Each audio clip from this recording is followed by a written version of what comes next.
আজকে হবে কাঁকড়ার ঝাল। পেঁয়াজ, নুন, হলুদ,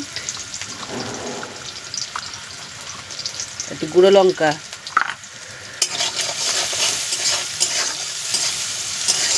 সুন্দর কাঁকড়া রেখেছি, ছোট ছোট দিয়ে দিলাম।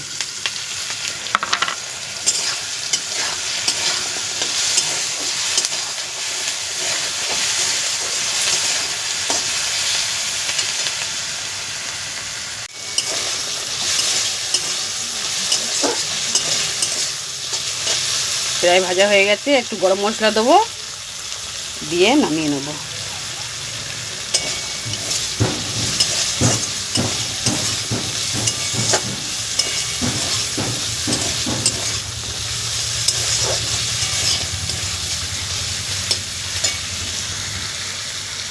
পুরা কাঁকড়ার ঝালটা নামিয়ে নিয়েছি, দেখুন কেমন হয়েছে। ভালো লাগলে আপনারাও বানিয়ে খাবেন, ভালো লাগবে।